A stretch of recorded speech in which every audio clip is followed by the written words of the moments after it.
आज हमने करना है पैडिंग और मार्जिन्स। इधर से ओपन करते हैं क्रोम। ये देखो, मार्जिन और पैडिंग लर्निंग। एक होता है तरीका सिलेक्टर्स का कि हम इस H2 को क्या दे दें, क्लास दे दें। आज हमने करना है पैडिंग और मार्जिन्स। ठीक है दफा। अगर साहब इधर देखो क्या हुआ यार? क्या हुआ, हाँ उसको क्या मार्जिन पैडिंग का फिर से देख लो ना, वो फिर भूल जाता थोड़ा बहुत। ये हम इसका स्ट्रक्चर कर लेते हैं कॉपी, कंट्रोल ए, कॉपी और सारे इसमें अंदर open with notepad, control we. मैं वो करता हूँ, ये उधर लेके जाऊंगा। ये देखो सही है, लेकिन उसको क्रॉस करता हूँ और इसको करते हैं यही। वीडियो कहाँ पे हो रही है? इसमें दोनों में हो रही है, दोनों स्क्रीन, ये भी शेयर हो रही है और ये दूसरी लैपटॉप वाली। इधर हम अभी देखने में आसान काम हो जाएगा बहुत। इधर हम करते हैं ना स्टाइल, इस बार में करते हैं। आज हमने करना क्या है, मार्जिन एंड पीएडब्ल्यू पैडिंग लर्निंग। ये ठीक है, ये और इसको भी क्लास हटा देते हैं ना सुनो और ये भी ख़त्म कर देते हैं इधर से। हम अभी क्या करेंगे, हम जो क्रोम ओपन करेंगे वो इधर करेंगे लैपटॉप की स्क्रीन पे। ये CSS की फाइल, इसको भी इधर से कर देते हैं ख़त्म, बल्कि इस तरह करते हैं ना, इधर एक CSS की फाइल बनाते हैं, स्टाइल डॉट CSS। ठीक है, यस, और वो उधर लिंक हुई है। ठीक है, उसके बाद हमने फिर जाना उधर, सेव करते हैं कंट्रोल S और इधर से ओपन करते हैं क्रोम। ये देखो मार्जिन और पैडिंग लर्निंग। इसका भी मैं समझाता हूँ। सबसे पहले जो होता है ना, किधर एक बनाएंगे डिव। डिव क्या होती है? डिव ये होती है कि होता तो टैग ही है, ओपन किया हमने और साथ इसको क्लोज कर दिया। लेकिन ये हमारी अभी हमने ना कोई हेडिंग बनानी है, हेडिंग के अंदर फिर नीचे पैराग्राफ लिखना या कोई इमेज लगानी है। ठीक है, तो उसके लिए हम एक डिव बना देंगे। ठीक है ना, इमेज लगाने के लिए वो अलग तरीका, वो बाद में बताऊंगा। डिव बना देंगे, डिव के अंदर हम H1 लगा देंगे और इमेज लगा देंगे, बहुत सारी चीज़ें, ताकि हम इस डिव को उठा के इधर रख सकें, उधर रख सकें, इधर रख सकें। डिव का और कोई मकसद नहीं, तो सिर्फ ये मकसद है। ठीक है ना, और ये सबसे ज़्यादा यूज़ होने वाली चीज़ है। मैं आपको इसकी दिखाता हूँ। ये देखो, ये यूट्यूब है ना, यूट्यूब, बल्कि एक मिनट, इसके एक्सटेंशन खोलते हैं तो ये देखना इधर नजर आएगा सारा। ये देखो डिव नजर आ रही है, DIV, ये सारी डिव्स, ये हर वेबसाइट के अंदर डिव्स यूज होती है। तकरीबन हर कोई जो भी डेवलपर होता है ना, वो डिव्स यूज करता है ताकि उसे कोड को हैंडल करना आसान, जो भी डिव्स होती है ना, बॉक्स वगैरह। अभी हम डिव बनाया इसको, और डिव के अंदर हम लिखते हैं जी एक हेडिंग, H2 कर देते हैं। ठीक है, H2 किया, उसके लिखा लेक्चर 5 H2, क्लोज हो गया। और इस डिव को ना ड्रैग किया, हम CSS के साथ वैसे भी लिंक है, H5 सेव करके के साथ कैसे होंगे लिंक? ये हम लिंक की हुई है ना, वो तो की वेडिंग, लेकिन हमें इसको तो नहीं हमने किया। मैं दिखाता हूँ आपको। अभी ये लेक्चर 5 है ना, CSS की फाइल किधर है भाई? ये नहीं, ये नहीं, उसकी फाइल नहीं ओपन की, नहीं की, कर लेते हैं। ये इसके अंदर कुछ भी नहीं है। अभी लिंक तो ही है ना, स्टाइल डॉट CSS। सिर्फ हम लिखेंगे DIV डिव। मैंने आपको बताया था कि अगर क्लास ना दो तो जो दूसरा टैग होता है ना, इस टैग को हम ड्रैग की, इसे कहते हैं सिलेक्टर्स। जो आज मैंने सिखाने थे ना, मार्जिन पैडिंग सिलेक्टर, सिलेक्टर इनको ही कहते हैं। सिलेक्टर की टाइप है कि आप उसको क्लास दे के सिलेक्ट कर लो। एक और चीज़ होती है ID, जो हम इधर यूज़ करते हैं। ठीक है, क्लास की जगह ID दे के सिलेक्ट कर लो, या फिर क्लास से कैसे सिलेक्ट? क्लास से मैं आपको वो तो अपने तरीका सीखो, मैं आपको फिर बता दूँ। मैं जो लिख रहा है वो तरीका। अच्छा, वो मेरे ख्याल से मैंने उससे अजय को सिखाया होगा, या जैन भाई को। ठीक है, एक होता है तरीका सिलेक्टर्स का कि हम इस H2 को क्या दे दें, क्लास दे दें। इसका मतलब यह है कि एक नाम इसको दे दें। इधर हम लिखेंगे जी हेडिंग, या हेडिंग लिख देते हैं। ठीक है, हेडिंग 2। और फिर उसको टैग करने का क्या तरीका होता है, मतलब हमने CSS की फाइल को बताना है कि HTML के अंदर एक हेडिंग 2 के नाम से एक H2 है, उसको हमने करना है, उसका कलर चेंज करना है। एक तो ये तरीका है, सीधे H2 को पकड़ के इधर कर लो डिजाइन। ये तरीका, ठीक है। और एक तरीका ये है कि उसको नाम दे दो, क्योंकि हमारी वेबसाइट के अंदर H2 तो बहुत ज़्यादा होंगे।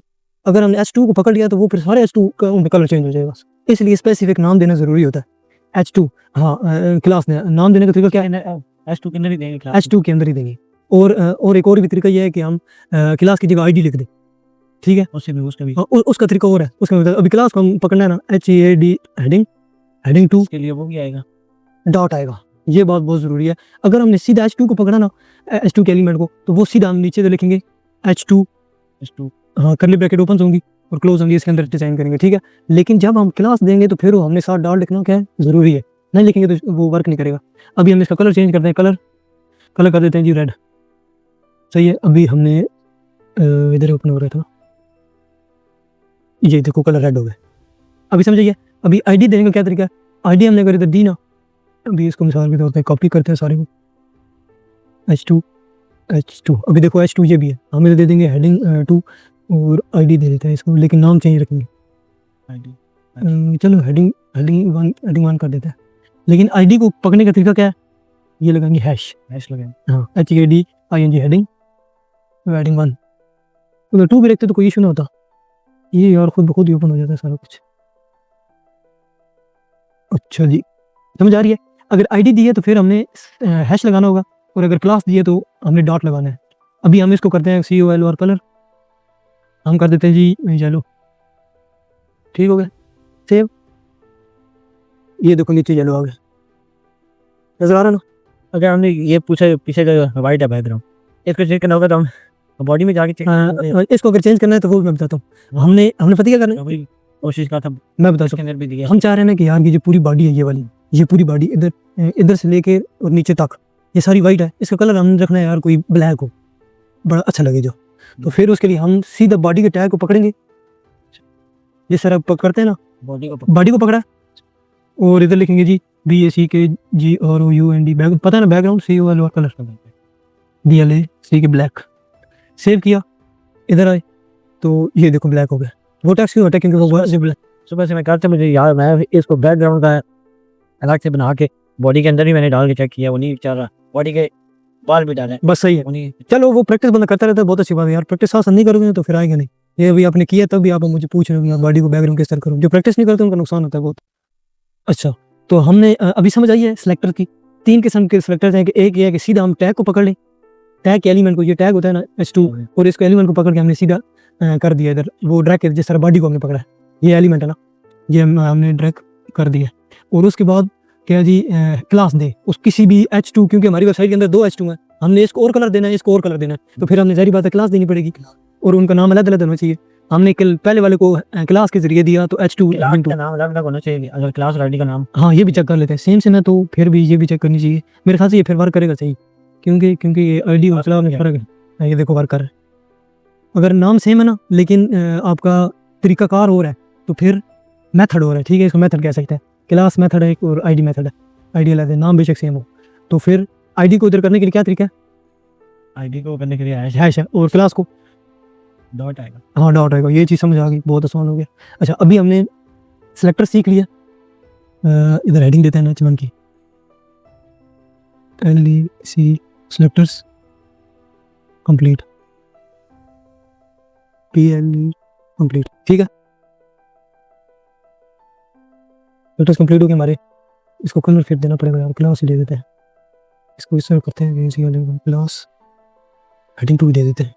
अभी क्या होगा, इसका कलर कौन सा होगा, फिलहाल तो ब्लैक ही होगा। क्यों होगा, क्योंकि हमने क्लास H2 दी हुई है, इसको हेडिंग 2 दी है, हेडिंग 2 ये क्लास का रेड कलर हो जाएगा। Red। सेक्टर हमारे कंप्लीट हो गए। अभी हमने करना है मार्जिन। सबसे पहले तो ये करते हैं कि हम एक बॉक्स, इसी डिव है ना, डिव, इस डिव को हम देते हैं पहले कलर बैकग्राउंड, ताकि उसके साथ हम खेल सकें। डिव को पकड़ा, BACKGROUND background, COL of colour, light red नहीं, ब्राउन नहीं, रेड तो ये भी है ना टेक्स्ट का कलर, ब्लू देना, ब्लू बेस्ट, सही हो गया, ये ब्लू हो गया। अभी हम क्या चाहते हैं, हाँ, इसका बैकग्राउंड हमने ब्लू कर दिया। ये देखा, अभी आप समझ आ रहे हैं आपको, वेबसाइट के अंदर बहुत सारी चीज़ होती है, कुछ का और कलर होता है, कुछ का और, पूरी वेबसाइट का हमने पूरी वेबसाइट का कलर ब्लैक रखा हुआ है, बॉडी को दे दिया अच्छा, अभी हम क्या करेंगे कि हमने सीखना है मार्जिन। तो मार्जिन सीखने के मार्जिन और पैडिंग अभी अगर मैं चाहता हूँ कि ये फुल ना जाए, भूल ना जाए, नहीं। इतना हो, तो उसके लिए वो भी बताता हूँ। उसके लिए ये है कि हमने डिव को पकड़ा हुआ और उसके लिए हम करेंगे जी विथ विथ हम करेंगे जी 30%। 90% या PX। PX भी दे सकते हैं और परसेंट भी दे सकते हैं, लेकिन यह है कि परसेंट PX ज़्यादा यूज़ होती है, लेकिन विथ के लिए अक्सर परसेंट यूज़ होता है। उसका यह है कि वो फ़ायदा होता है स्क्रीन के हिसाब से, वो आपके परसेंटेज के हिसाब से कर देती है। 100% होती है स्क्रीन, तो अभी हम जाते हैं 30% हो जाएगी, ये देखो विथ। अभी मैं मार्जिन आपको सिखाता हूँ, मार्जिन क्या चीज़ है और पैडिंग क्या चीज़ है। सबसे पहले आपको ना इंडेक्स करता हूँ समझाने के लिए। बॉडी को टैग करा, तो ये देखो, ये नज़र आ रहा है आपको? एक मिनट थोड़ा और जूम कर लेता हूँ।